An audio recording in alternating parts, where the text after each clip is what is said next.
wait a minute. Y'all trying to torture me for this as a kid. I'll give you a blank. So I said, you know, I can be bought just like the prostitute of the month. I accidentally got unfair either. And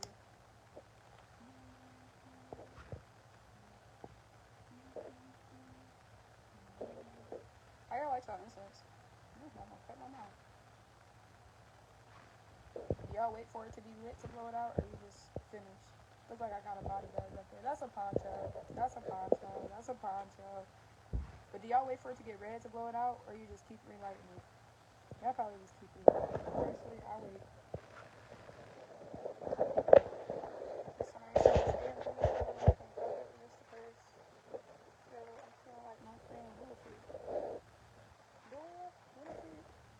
Y'all think Winifred a good name for a girl? Like if I have a little baby, a little classy, little smart thing, you think I should name her Winifred? Or Winifred?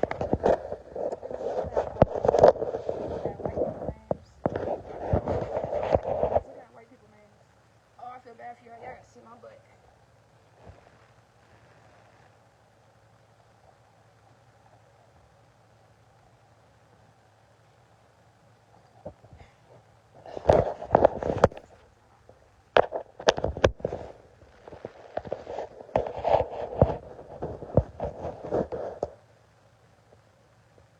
Sometimes you go against a stupid criminal enterprise, and they just never acknowledge that they go fighting for your life. Fighting for your life don't mean you can fight when your life ain't on the line. I think I'm probably gonna turn on this lamp. There's another light on in here that's pissing me off. There's also still light outside. I'm gonna do that. Yeah, I haven't figured out whose vlog I'm gonna watch. I just know it's either gonna be De'Ara or Jada. But it's gonna be De'Ara after Ken. So if I do watch something with De'Ara, it's gonna be after Ken. Can y'all see the instance I'm tripping? Instance right here, so you should be able to see it. Why do you think see it? These are things that bother me. These are things that make me so sick. Oh, pull cars, we already did it. There we go. If not the smoke, I should see the flame. Alright, let's go.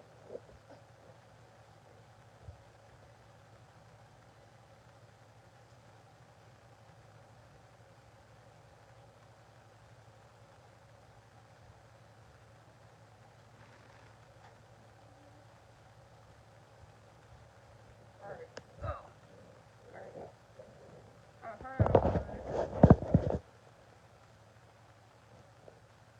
Oh, got it on. I got it on. I put the gas on. I put the gas on. Turn into an audience on home first.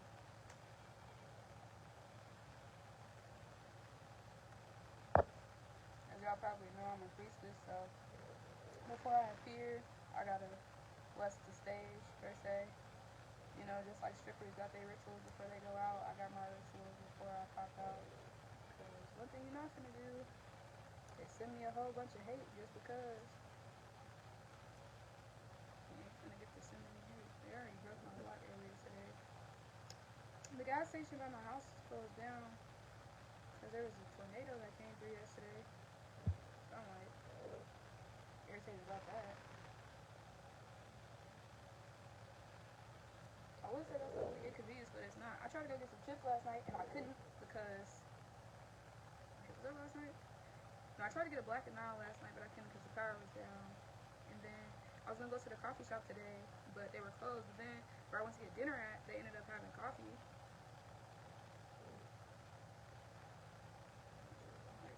But I know I put it somewhere not hittable. So I got free coffee, so I didn't have to spend the money on it. So I was happy. Because the gas station's still closed today because again the power went down. So I couldn't get my coffee when I wanted it, but then I got it like immediately after, like maybe an hour later. So I'm having a pretty good day. Let's see what's happening on my home page. I gotta show y'all what's on my YouTube page.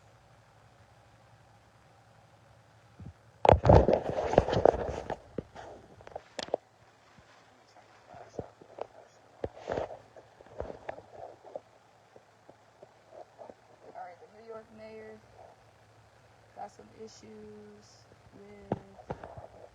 Oh, yeah, the New York mayor is facing backlash for what? I don't know if he's for or against New York landlords. I don't know what he's been doing in that space. It seems like he's been more landlords. If you in New York, I hope you at least advocate for fair prices. This studio apartment prices is crazy. You can get a house with some acres in Atlanta. Many houses in Atlanta. It says New York housing, EYL Atlanta backlash, NDAA Act to the Senate. Now, I have no idea what the fuck the NDAA Act is. I do know the Atlanta backlash. There's a hole. This one I don't get the filter. This one I don't get the tip. Not these. I never smelled weird. Fucking useless.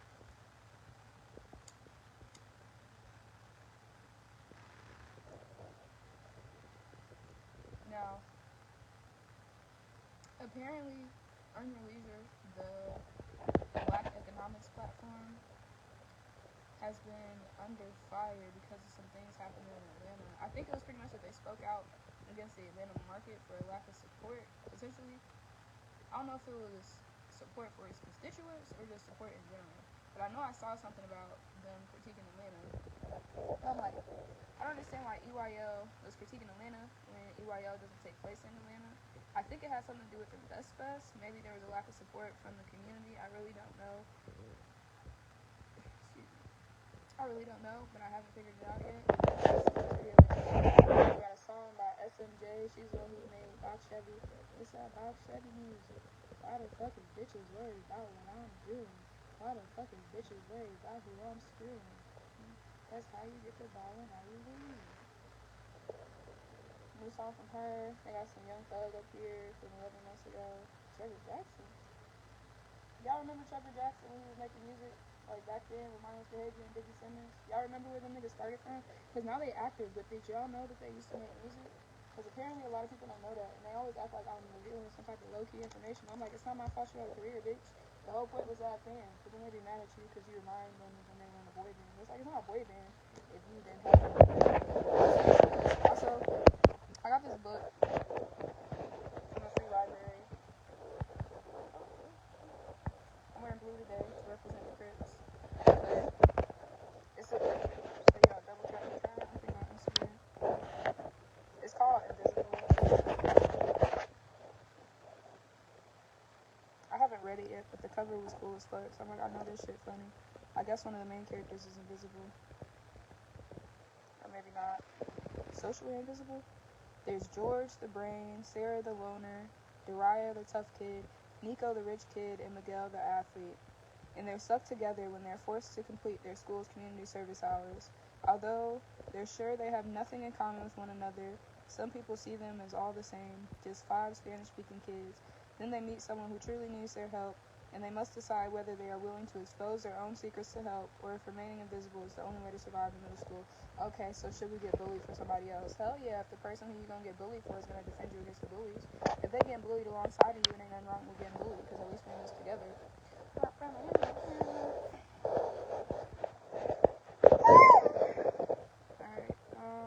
what else we got? How I got my clothing brand to 150 plus retail stores. That's not a woman. I've actually watched one of these vlogs before. I fuck with his cinematography a little bit. He be having cool shots. I'm gonna save that one for later. New Babyface E dropped 5 days ago. Life of the Reaper. You dropped a new album? What's up? Last Babyface E, he dropped a new album. That's pretty much his music on here right now. That's pretty much his music. Something from Off Media. Boo Carter wins it for the Colorado defense. Okay, Boo Carter. Bring Back Black Love. Is that a song? It's only a minute.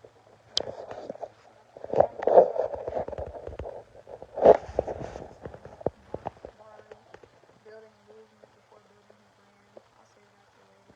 These are the types of videos I like to watch. When somebody requested Sierra or Jada Waiter, so I can talk shit in an ethical, business informed way. So that's what we're doing now. New, no.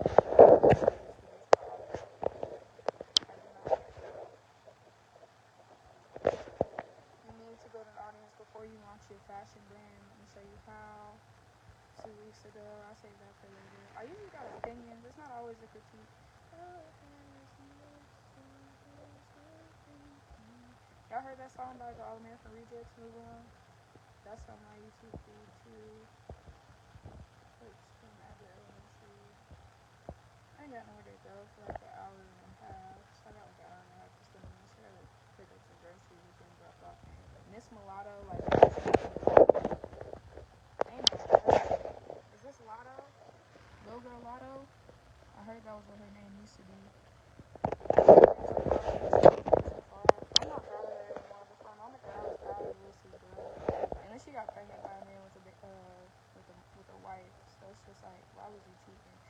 Deontay Kyle, I was trying to remember that nigga name when I was at the shelter eating earlier. Why is he on Poor Minds? Because he's trying to educate the hoes in Atlanta. But the problem is, Deontay Kyle is from Atlanta, and he built a platform on educating black people on black issues, but now you're going on Poor Minds. It's like, I kind of want to watch this episode, but they piss me off. But if I don't find something to watch with De'Ara or Jada, I might watch this episode, because I love to see how niggas assimilate around the hoes. Like, are you the intellectual around the hoes? And do you speak on their level? Or not? And then I also want to know, like, do the hoes like that you're smart, or do they like that you're well informed? Like, are you bringing unique opinions that make them want to fuck you, or are you saying something that makes them sound smarter to the next nigga? Because they might not want to fuck you, but they also might want to fuck you. So sometimes I learned that niggas be pandering to the hoes, and they use intellect as a way to rope them in. So sometimes I be wondering, because I don't like Deontay Kyle. I should probably start by saying I do not like Deontay Kyle. He pander and he weird. And it's not even just he weird in the sense of, like, the things he does in his life. I just feel like it's really weird to build a platform off of reading books that don't help the community at all. Like, if we wanted Martin Luther King Jr. to expound into the point of psychosis, then we already got 19 keys for that. So my problem is, if you inspired by a nigga who's leading us into our demise as a people, why would you pick up a platform and act like you picking up a baton? Because you're not fighting for us. You're fighting for the same funding that 19 Keys and MLK and Malcolm X got for leading us astray. So just say, I'm pandering for pay. Because that is something I would respect. Like, if he was like, this platform is easy to run because y'all don't care, then that's one thing. I would appreciate it if it was like a cultural satire. Kind of like, Jesus Amaro.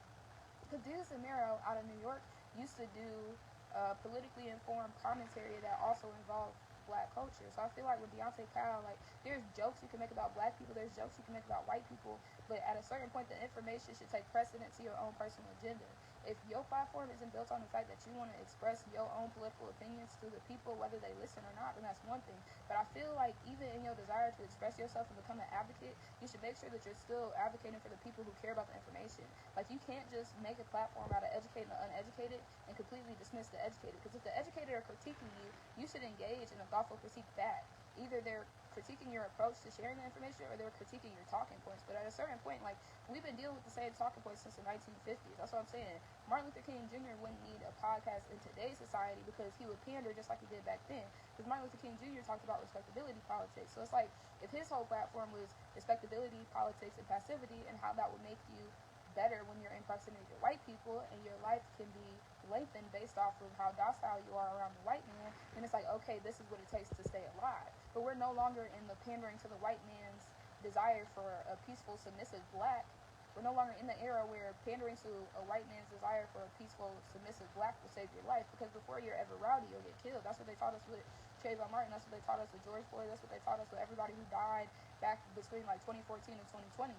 And then you have the bigger picture by Lil Baby drops and things change in the culture, but I feel like it's just that people stop caring. Like, after 2020-ish, when Lil Baby dropped the bigger picture, it's not that black people stopped dying, but there was a definitive shift where black people were like, well, let's just focus on money. And I don't know if it was because a celebrity spoke out, because the Baby did the same thing. And I don't know if it's because a celebrity spoke out and they were like, all right, we're going to ride the wave that the celebrities ride, which is speak up when you get the platform to do so. But I think there's a very difference between turning a platform into an advocacy stage and building a platform based off of advocacy. Because Kehlani did the same thing, where she started advocating for Palestine and ending genocide and what's happening in Gaza and what's happening in Syria and what's happening in, where's that place in Africa? That's not in Africa, probably in Africa. It's a place in Africa that was being exploited for their jewels and their oil. Congo. People rooting for the liberation of Congo. Like, it became a trend to say free people, kind of like how in the hood, if somebody get locked up, if you don't say free that person, they're going to assume you was involved. It became that, and I think it was really weird that the culture shifted to a point where accountability became based off of who you held accountable was based off of whose side you were on before the thing happened, and not principles. So it's like, for me, like with somebody like Kehlani, if you've never been an advocate, don't advocate when it's convenient. When the whole world is saying free Gaza and free Palestine, you're no longer a radical rebel. You're no longer going against the grain. It's not radical to speak up when the whole world is on your side. If you're not willing to lose your platform before it becomes convenient to you, then you're not a radical. Because a radical is someone who has lost it all and hasn't actually gotten it because the points that they chose are those that will get you killed or outcasted by society. So the radical that fits in is not radical at all, because the whole point of radicalization is it isolates you from the nation and it isolates you from the masses. And that's what they talk about in the Nation of Islam. You will not have friends because you have purpose, posture, and character. So because you've altered your disposition to appeal to the people who don't care about anything, you'll never be accepted in the spaces where people are talking about things. So the only things you'll be allowed to talk about are watered down versions of the truth that you used to stand on. And that's a comment on how most black leaders sell out because they do want that social life. The social life that they're advocating for is not the social life they're getting. But once they stop advocating for the betterment of their people, they are able to deal with the people who are still in a washed down crab in a bucket mentality called I don't give a fuck as long as the day ends. Like the person living for the club on the weekend is not the person who you could talk to about politics. But at the same time, we can't still be talking about voting. Like in Atlanta, the main thing that they talk about as it relates to politics is registering to vote and how using your vote will free you from the white man's system, but it won't. It actually makes you engage in the white man's system. Like to be honest, back in like the 60s and 70s, people used to not vote because they didn't want to pop up on the census. If you don't see me as human, don't see me as human now. Don't elect someone based off of my interests and not value my interests on a day-to-day basis. The politician that you are electing is pandering to someone like me, but you and them are ignoring my existence.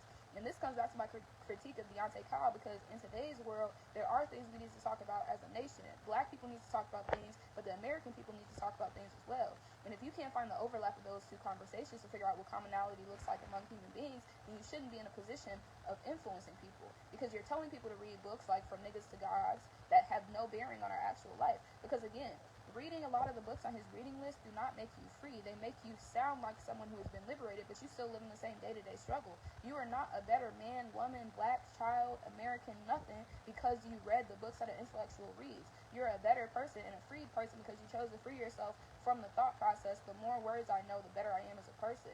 There are people who know very few words, but what they do know is how to advocate for themselves. So I feel like right now there's not too many people that are advocating for black people to free themselves in a way that is sustainable, because it's not just about money, because we've seen that before, and that's actually what happened in Atlanta.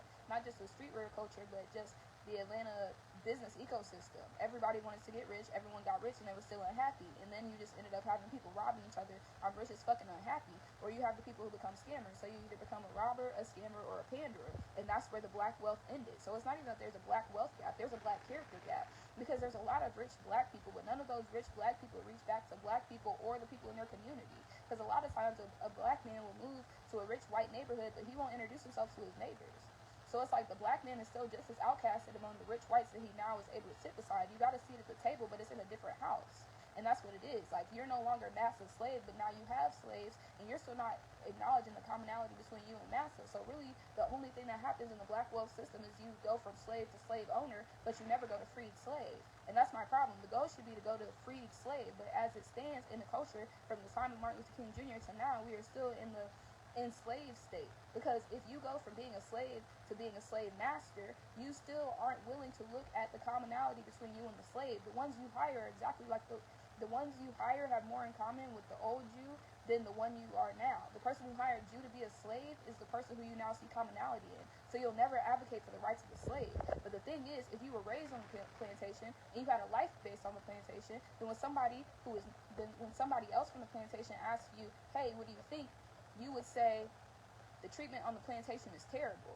The person who is advocating for the people should be someone who advocated for themselves in the midst of not just the discrimination, but the negative situations they found themselves in. Like, again, if you're a slave, you should be able to say this is bad when you're on the plantation. But the problem is, slaves will only say that it's bad while they're on the plantation. Then once they leave the plantation and become a freed slave, it's no longer that bad. You shouldn't have your perception of your misfortune shouldn't be based off of if you're still in them or not. It was bad whether or not it's still happening. And the problem is, because the black community is a community built on avoidance and escapism, they'll never accept that anything was that bad once it's done.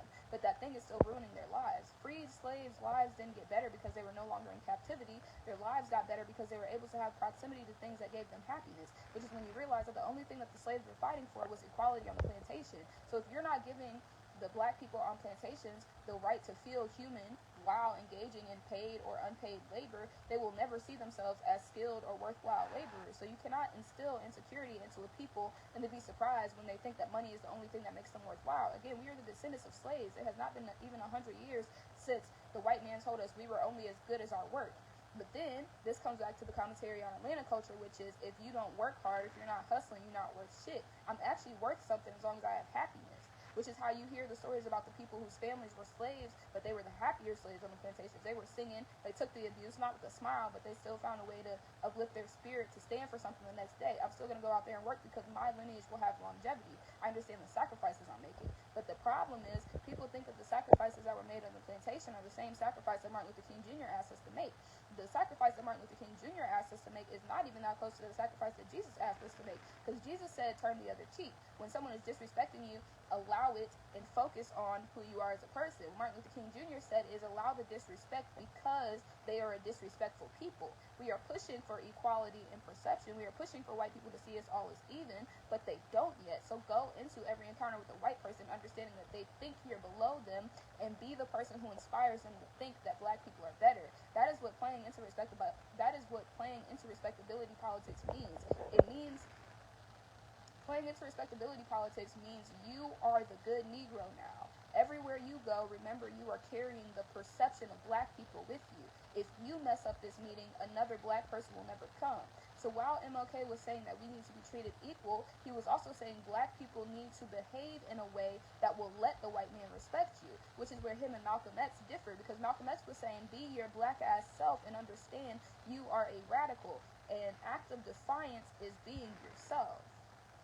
So the difference is that Malcolm X said, go out and be whatever type of Negro you are, but make sure you're someone who respects yourself. He was fighting for black people to find respect in themselves and stand on their own respect and not desire respect from anybody else. And he was fighting on having a clear understanding of what is respectable in man, woman, and child. So the difference is Malcolm X gave people a plan to gain respect towards themselves. Granted, you don't have to join the Nation of Islam, but you should conduct yourself in a way that is respectful and is not arguable. No one should be able to denounce your deservingness. And that's what he's saying. Make yourself someone who is respected versus, remember, if you don't leave this meeting being respected, black people will never be respected. That's very different. The obligation in Martin Luther King Jr.'s plan is a lot bigger than the obligation in Malcolm X's plan. Because again, Malcolm X is just saying be someone worth respecting. Martin is saying, be someone worth respecting for our people. Make sure that we will all continue to be respected. But the problem is, there is inherent ignorance in MLK's plan because we cannot gain respect for everyone. No matter how respectful I am, if the next person comes in and behaves as a hood rat, we will always be judged by the worst of us. So the problem is that MLK still believed that there was a version of us who could be respected whilst coexisting with the degeneracy that is 2 blocks down. If degeneracy is 2 blocks down, then it is 2 blocks away from us. So no matter how respectful we are, we will always be run out by the disrespectful ones because respectful people don't want to coexist with disrespectful people. So you're segmenting our community by saying that we have to tolerate the disrespectful people that the white man hates, because the person that the white man hated was not just the black man in the suit. The black man in the suit got certain advantages because he was the black man in the suit, because Martin Luther King Jr. was allowed to speak. The hood rat from 2 blocks away was not allowed to speak, but the hood rat from 2 blocks away was allowed to exist. So if Martin Luther King Jr. was allowed to speak because he carried himself in a way that was respectable, the hood rat should have had to assimilate to the presentation of MLK to be heard. But the hood rats that existed back then still exist today. So you see that there were a lot of respectful, passive black people who died for the degeneracy of a people who wouldn't even speak up. So the problem with MLK's plan is it does not take everyone into account, and it does not take into account that there are certain things worth standing up for, and it's not just we have human rights. One of our rights as a human being is to hate whoever we want, and that is what white people used to fight for. I'm allowed to say that you are a no-good Negro if you are behaving as a no-good Negro. But MLK was basically saying you should not judge us for being a no-good Negro because we will never become who we are supposed to be. He's saying that that judgment will make you too disheartened to become the person who you could be. But the problem is, by not acknowledging that the good black can be disheartened, you're not understanding that the degenerative black can also be disheartened. Had MLK gave these speeches to the degenerates instead of the good people, you would see the good people saying, so I didn't have to turn my other cheek. Had Martin focused on counseling the hood rats into assimilation, and had he preached respectability politics to the hood rats, then we would be further ahead because they would know how to behave. They would know how to conduct themselves in respect-based settings. You cannot bring every personality everywhere. Everywhere is not the clubs, and they had clubs back in the day. They had juke joints. And it's like, if MLK had taught hood rats how to assimilate to white culture, then the white people would be like, now I no longer have to think about the ghetto ass shit that's happening down the street, and I can hear the black who is in my face. But the thing is, MLK is acting like there wasn't a reason to hate all black people. If you understand that white people have a system in their mind that makes them cast blanketed judgments, you'll understand you're all good or you're all bad. But if the numbers are saying that most of you guys are arrogant and don't believe you should have to assimilate based off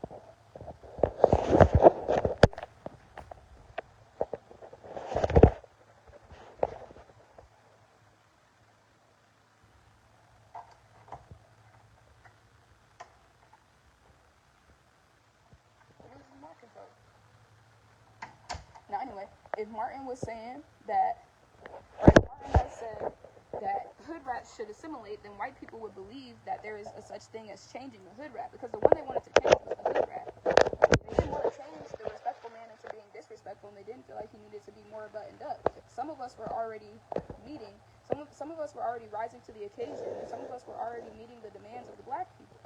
Some of us were already meeting the demands of the white man. So my thing is, I've always respected Malcolm X more, because Malcolm X was willing to say they will never respect you, so take the respect that you are earned. Whereas MLK was caught up in a world of pandering because he had access. So the thing that we got from the I Have a Dream speech is his internal conflict saying, I can't help you get the respect that I've gotten because I am not you. Everyone will not be respected as MLK because everyone has not lived the life that MLK lived. But you can get a closer life to mine if you are willing to take the shit that I'm willing to take. So basically what MLK was saying, I am willing to be disrespected for a purpose. And what Malcolm X was saying is there is no purpose for disrespect. Even the most disrespected person can have a purpose. So I think the problem is there has not been unison in thought in the black community for some time, and even today there is not unison in thought. You have 19 Keys, you have Deontay Kyle, you have EYL, but you don't have unison in thought. We as a people don't know what we're fighting for. Are we fighting to be respected whilst being a hood rat? Or are we fighting for the right to hold the hood rats accountable and tell them you are the ones who are destroying our people? You haven't told us if we're accepting, pandering, or holding people accountable anymore. And you can't be a revolutionary without a mission statement. That's the problem. You have to tell us what the revolution entails. Right now you're just telling us to read books, but they've been telling us to do that for over 50 years now. We had to fight for the right to read. Even on the plantations, we had to fight for the right to read. So there's no reason you're telling us the same thing that the slave owner told us, because the slave owner allowed us to read. The slave owners would bring in books. Books would come off the trucks just like crops. Books would come off the trucks just like slaves. Some slaves came with books in their hands. So why are you giving us the advice that we got on the plantation? If we're free. You can't say that we're a free man if the information that we're getting comes from the person who enslaved us still.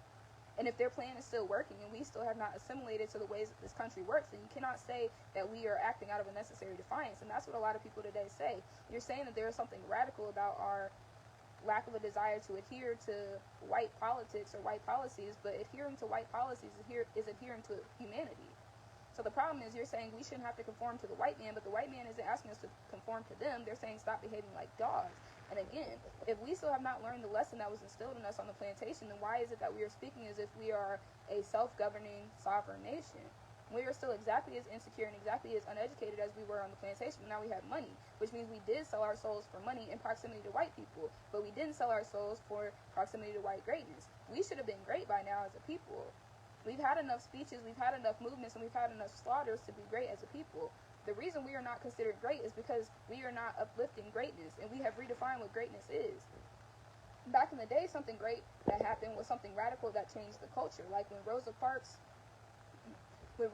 sat on the bus, that was considered a radical act that, when you look back at it, it was considered great because of what it did for the people. We weren't allowed to sit and keep our seat. No matter what type of day we had to give our seat up because there was a white person who needed it. So the rule was, if a white person needed a seat, multiple black people had to get up. It wasn't just a 1v1 situation. A lot of times, because people don't actually understand the story of Rosa Parks, they assume, okay, Rosa sat down, a white person came, the white person wanted her seat, she had to give it up, she didn't want to. It's not that. It was like, for every one white person that needs to sit down, 5 black people need to get up. So it's like, you understand that Rosa didn't even have for other black people who were willing to stay in their seats. The problem was there was no solidarity in the movement. Every single person that was considered radical worked by themselves, with the exception of the Black Panther Party. The Black Panther Party is one of the first movements where you see unison among black people in a grassroots organization that was used to uplift black people in a way that showcased their abilities. It was one of the first times that black people were able to say, okay, we don't need the system, we have it ourselves. It was one of the first times the mission was simplified. Focus on food and the division of resources and protecting the community. If you protect the community that you're from, if you divide the resources among your community, and pretty much making sure that you're protecting your community and you're using the resources accordingly. Sharing the resources means also taking note of what each person has, and that's, again, something that we're missing today. The Black Panther Party couldn't work today because everyone would lie about what they could bring to the potluck. Because when they say bring everything you have, that means empty your fridge. That's what the Black Panther Party used to do. Everyone used to empty their fridge and come together and say, these are the meals we're giving out. Everything that was given to the community was taken from the community that was sharing it. And it wasn't a loss, it was coming together, much like a picnic. The problem is, today, if they said, what all do you have, a black person would still say, well, I'm trying to make steak next week, so this can't come. You would still be selfish before you would help the next man. There is no unity. There's just a movement that is based on pandering to a people who think we're divided. And that's my problem with people like 19 Keys and Deontay Kyle. You still lie and act like black people are united. If black people were united, we would be free. We're not free. We've all decided to pretend like we like each other. We are not free until we can accept that we don't like every person in our community, because white people will tell you we don't like every person in our community. White people will tell you there are white people they hate, but black people who pander will never one time say that they hate other black people because they said, man, we got to stay together. UNRCY, like Queen Latifah said. But there is no reason for us to have unity with people who do not have commonality in thought. Why are we uniting with the people who are killing us? Because black people are still getting us killed. Black people are still killing us.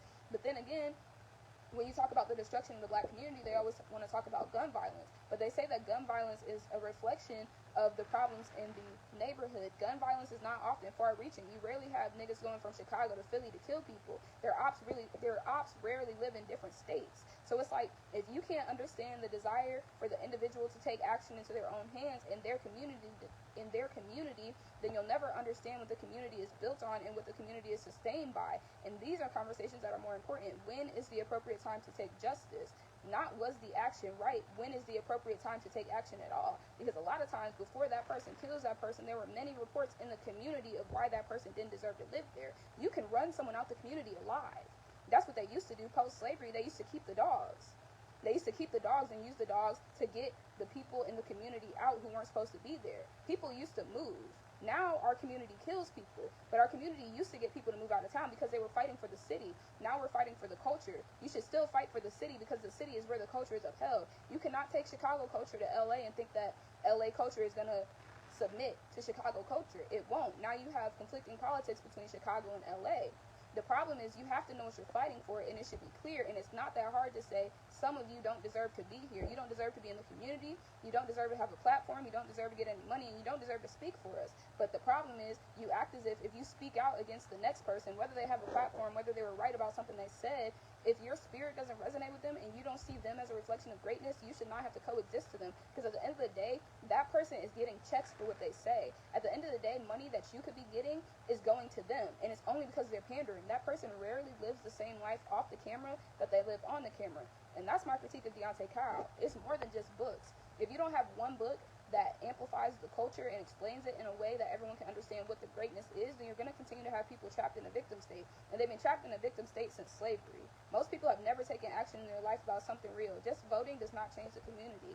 If you're not willing to go out and protest about something real other than killing black people, then you can't say that you're a radical. A radical is someone who says something that has not been said before, or says it in a way that it has not been said before. A radical is willing to lose everything to prove the point. If you're still sitting comfortably while running a movement, you are not running a movement. You are executing the creative direction of a moment. And that's cool if you're looking to have it on your resume, I had a pretty protest. But protests are rarely pretty, and it's not just picket signs. Sit-ins weren't pretty, sit-ins got messy. It didn't matter if you came in with Valentino to the sit-in, they're going to throw ketchup and mustard on you.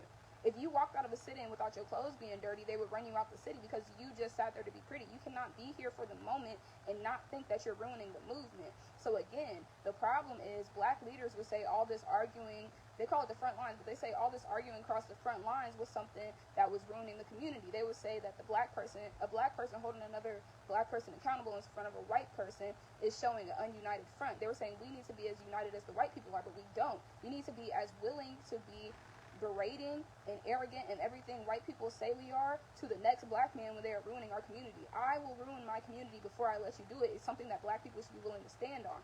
Black people are not willing to embarrass themselves in front of someone who is embarrassing us. We let the culture die because we keep trying to be respectable and we keep trying to be docile and we keep trying to use diplomacy. The time for diplomacy is gone. The time for radical acts and radical thoughts is still here. It has been here since we came here. And there are many types of radical, but you do not get to repackage what radical is based off of your desire to not have to stand up. If you don't like when somebody checks somebody else in a meeting, then you're the person who is shutting down the person who is speaking up, but that person is right. You need to say, I can't handle the heat that comes with the kitchen and get out. Because the movement continues whether or not we want it to. Until every issue is addressed, there will always be someone speaking on the issue. Someone will always accidentally lose their life based off of your ignorance and your dismissal of a legitimate claim. If you are not willing to listen to the person who is enraged, then you are not listening at all. And what did James Baldwin say? To be relatively conscious in America is to be in a state of enraged all the time, basically saying if you're conscious at all in America, you will constantly be mad because you will always be aware of the issues and what they are stemming from. So basically, James Baldwin was saying if you're conscious at all, you'll be upset because you're aware, and that awareness pisses you off because the issues are rarely as hard to solve as they are to get people to listen to. It's not about money, it's understanding you are still insecure because you come from slaves. And you should be allowed to say, I don't know if I'm doing enough in my business because I am the first business owner. If you come from a long line of employees and you're the first CEO, then it makes sense for you to have an egotistical nature. I freed my family from the concept of slavery.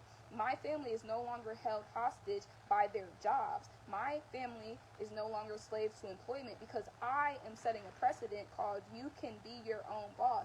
I've showed them there's a very easy way for you to still pay your bills. Because at the end of the day, black people have been just worried about paying their bills since we got free. So you have to understand, I'm an example to my family because I showed them a business, but I'm not an example of a full, healthy, and complete life. The only thing I've showed them is that life goes on after slavery. But I haven't showed them what that life can entail. You can still sustain yourself, is what I taught my family. Because when you were picking cotton and getting paid, you knew the worth of your wages. I know exactly how much certain amount of bags will get me paid. I know what my life is sustained by, and it's the amount of cotton I pick. So I know that if I'm not picking cotton, I'm not getting paid. That's a very simple work-labor agreement. But when picking cotton comes to sorting through paperwork or doing intake of data or whatever the fuck your job might be in whatever, whether it's working in the machinery, working in a factory, wherever you work at, when it goes from picking cotton to picking up an employment option, your new job no longer feels like your old job because your new job seems like it respects you more. You feel like you're not a slave because Mass isn't calling you a Negro. But they are still calling you a Negro through telling you how you have to wear your hair and what tone you can say and mispronouncing your name. The microaggressions still exist in the corporate offices. The microaggressions still exist at your workplace. If the microaggressions didn't exist, then you would be free, at least from the torment that comes with labor. So the problem is you go slave, employee, but employee still gets disrespected. So now you feel like I deserve the disrespect because I'm not a good enough employee. That's the insecurity that they bred on you on the plantation, because you still deserve to be respected for your efforts on the plantation. Because you were never respected on the plantation, you were okay with taking disrespect in the workplace. But had you been a free man who never experienced slavery, had someone tried to capture you, you might have allowed yourself to be captured, but you wouldn't allow yourself to be disrespected. Because again, incarceration would have been deemed as the first disrespect, which is why so many slaves ran away. It's very disrespectful to me that you think you need to pay my wages when I wasn't living a life that included money. I was living off the land before you made me start defiling it. I was living off the land before you started profiting from it, because not every cotton field was used as a plantation. There's cotton along the highways that have never been turned into a plantation. Most black people were living off the land. So you can't tell me that I can no longer pick the berries off the trees because I had a whole day. Again, as a slave, your entire day is pretty much making massive money and setting up for tomorrow. The only thing you're doing is making sure the plantation runs and is profitable. Now I'm invested in Massa's business. But prior to this, I was living a real, complete life. So the problem is, the black community has forgotten what they did when Massa said clock off. There was a life lived on the plantations when they stopped picking cotton for the day. So from the time they stopped picking cotton to the time they were woke up in the morning to start their next shift, a life was lived. But black people have focused too much on money and not enough on the moments that made the slaves stay alive. The slaves could have killed themselves. Every single day of slavery, a slave could have killed themselves. And the slave did not kill themselves because they did not feel like they needed to die yet, which meant some part of life was still worth living. And that was the time with their friends and their family. When the clock was off, when they were no longer picking cotton, they still had community. So they had community during slavery, and they had community during their free hours, because during their free hours, they no longer felt like slaves because they were around their family and friends. So while they're complaining about the day, or while they're talking about what they're looking forward to and sharing dreams, they were able to still feel free. Massa is not dictating this conversation. I don't have to rush. Those are the moments that the slaves stayed alive for. The conversations after work and the dreams that had yet to be fulfilled. We are in the era now where we can fulfill the dreams. The dreams that our ancestors had were not always accessible. It's not always, oh, I want to own the biggest computer company. It's one thing for your ancestor to want to own IBM. It's another thing for your ancestor to want to build a system that doesn't yet exist. Today's dreams are based off of the dreams that have already been actualized. The dreams that existed on the plantation were based off of a concept that had yet to be proven. So the dreamers lived on the plantations, and they stayed alive so that they could execute these dreams. If I can't get these dreams off, someone in my lineage will. I am going to live so I can give birth to someone who can dream. Because I've already seen reality. I know how bad it can get. But I also understand that dreams sustain you and community sustains you. So the problem with today is you have all of the money, all of the resources, and all of the inspiration, but you have none of the desire to congregate. And congregation has saved our people since the beginning. Whether it was on the plantation or at church, we have always joined together as a people. You got the plantation. Y'all see my earrings? I wore hoops today. I know, let me get off my soapbox and ride y'all. Bad bitch first, intellectual at the same time, simultaneous. But, somebody said my face looks like it's swollen. It's not. You might be thinking about yourself for sure.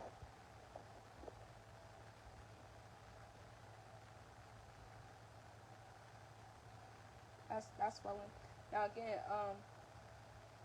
whether it was on a plantation or at church, we are known for congregating. That's what Juneteenth is, that's what the 4th of July is, that's what pretty much all summer is, that's what every weekend is. We are looking for reasons and excuses to gather as a people. So why is the movement not built on gathering as a people and celebrating culture? And why is culture reduced to gathering around liquor? Because right now, the only community events we have are still just going to the club.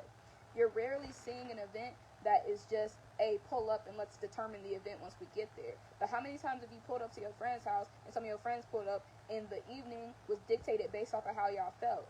Actually, we're not going to go out tonight. What do you do on the nights you don't go out? Drink, play cards, listen to music?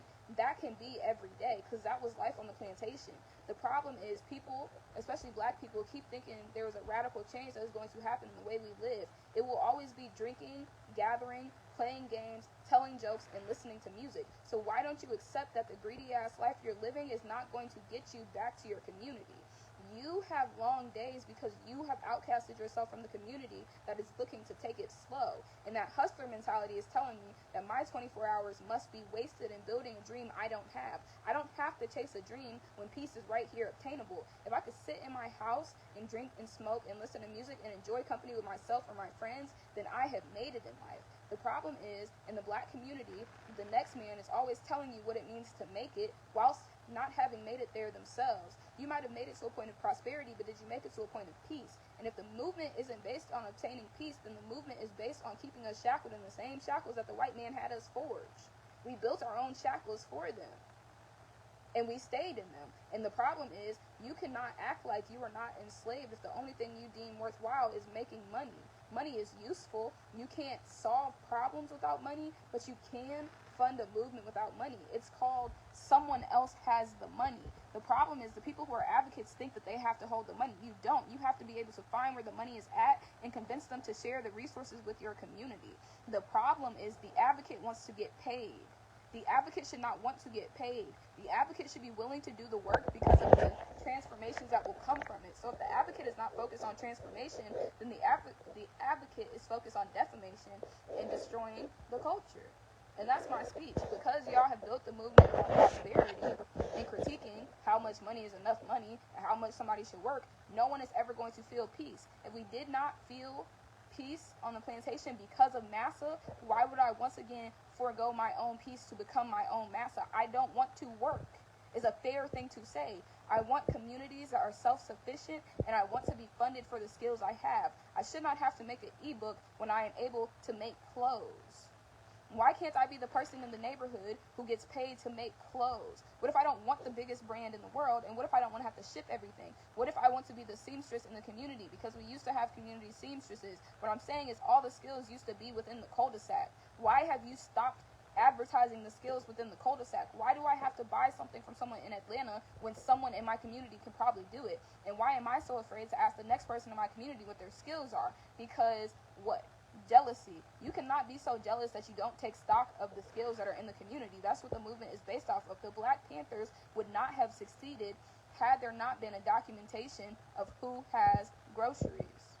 Had there not been a documentation of who can write the pamphlets, there would be no pamphlets. Had the Black Panthers not learned who can draw, there would have been no illustrations. Because there was a stock taken of who had what skills in the community and when they were willing to use them and what it would take to be used, the Black Panthers were able to say, okay, this is what it will take for us to get the pamphlets. This is what it takes for the meetings. This is what it will take to have food, and this is how we'll be able to distribute the food. Because they were willing to listen to somebody else and accept that somebody else had a skill they didn't possess, and they were able to stifle their jealousy if it did present itself, the movement was able to have longevity. Today's movements don't have longevity because as soon as you hear someone else can do something you can't, you go and learn how to do that thing instead of hiring the person who can do it. You're supposed to hire the person that can do what you can't because the movement is sustainable if you hire. If you spend all of your time trying to acquire skills and master them, you will never become a master simply because your motivation is not mastery and it's not based in genuine interest. If you're not genuinely interested in the skill, then you will not master the skill. So you will still be a subpar worker. So the movement will be based off of subpar work, and subpar movements will never last. There is no sustainability in subpar performance. So the problem is, once again, too much jealousy has been derived from the movement because having a platform that panders to partial progress has become profitable. You cannot profit from telling the community to take baby steps when even the babies know a baby step is unnecessary. So that's my speech. I'm probably not going to watch because again, I don't like when bad bitches are personal. I know you're not seeing the book, so I know which books you're talking about. And I don't read your books because I live a life as a Black person. And it bothers the hell out of me that they act like if you don't read a book, you don't know what it means to be Black. We live as Black people every single fucking day. There is no reason you're finna get up here and tell me that I can't be Black and I can't tell you about the Black experience when I'm the one who lives it. It's a lived experience. That's what they say. The Black experience is a lived one. You have to take stock of the microaggressions and the investments. What do people care about and what do people dismiss? That is the totality of the Black experience, as well as the human experience. The intersection between being Black and human is what the movement needs to evaluate. But you cannot dismiss what it means to be Black or what it means to be human. Human rights still need to be upheld, and in this culture, human rights are being violated. That's what the No More Kings rallies are about. Since pick a period, we've always been arguing over human rights. Just because we go into intersectional things like intersectional feminism and whatever the fuck, like, yeah, women weren't being treated like humans because they weren't allowed to vote, right? That's a fair thing to say. So it's not to say that because you focus on Black issues, you shouldn't also focus on human issues because they all trickle down. If women can't vote, then Black women can't vote. And Black women have been known for being at the front lines of any polling organization. So the numbers in the census data is skewed because Black people cannot work anymore. So when Black people can't work, then what? When black people can't work, they can't provide, so they can't give birth to the geniuses that the nation is looking for, because America still sees that there is greatness in black people, because so many of these inventions did come from black people. So it's not that America doesn't know that black people have abilities, it's that America does not want black people to ever feel as if they are human. We are still dealing with the 3/4 human rule. So if you understand that by advocating for all human rights, black people will be advocated for by default, then you understand you do not have to focus on the black community, but you do have to focus on humanity as a whole. There are certain things that are happening in today's culture that are inhumane. Fuck what's happening to black people because it's happening to someone else. If you're advocating for Gaza, advocate for Negroes. It's the same argument. The same thing happening in Palestine is happening in America, Kehlani. And the problem is you are refusing to accept that it doesn't have to happen in the Middle East for it to be relevant. In the Middle East, they might be dropping bombs that kill people, but in America and in black communities or lower income communities, the bombs are the food, Kehlani. The people are getting sick. In the black community, we have food deserts. If you don't, again, poverty. The reason I don't like arguing with Kehlani is because she's always a dumbass bitch about it. Poverty exists. You cannot drive anywhere without gas money. And you cannot buy a car without money. If you are so far removed from poverty that you don't understand a car runs on gas, then you need to stop speaking for people. You cannot advocate for a people. That means you don't even know what Gazans need. They might not just need you to stop dropping bombs. They still need to eat. You're picking radical topics as a commoner. If you pick a radical topic as a radical, then you would understand the nuance of it and you would be able to form an argument that is well researched and has depth. You can never get so far removed from poverty that you forget a car runs on gas. Even if a car is electric, you have to plug it in, don't you? Which means that Tesla ports need to be installed. How far are you from the nearest Tesla spot? Because there are Tesla deserts too. So if you are going to be someone who is far removed from poverty, then can you speak from the level of awareness that you've gained? Because you've become rich. So once you become so rich, you no longer relate to little shit like not being able to buy milk or not being able to buy groceries, then talk about your issues and let someone like me talk about the overlap. Again, if you understand that they don't have Tesla spots as frequent as you would want them, then you understand my car could die and I could be stranded. That's a real issue in your community. No one is saying you have to emulate poverty. Can you speak from your perspective so we can speak from ours? Stop speaking like you understand poverty when you understand wealth. Someone needs to advocate for the wealthy as well, because the wealthy are still human. So if you're seeing inhumane things happening in the wealth community, then speak for that. But don't pander to the broke people when we need someone to speak for us from a point of poverty. Again, Tesla charging spots are not consistently distributed. That is the perfect comparison argument for how they do not put grocery stores as close to low-income neighborhoods as they need to. We should not have to walk for groceries. And when we say walk, we mean we should not have to go far to get groceries. Bring the food in like you've brought the businesses in. I should not be able to shop at the liquor store and not have anywhere to get meat from.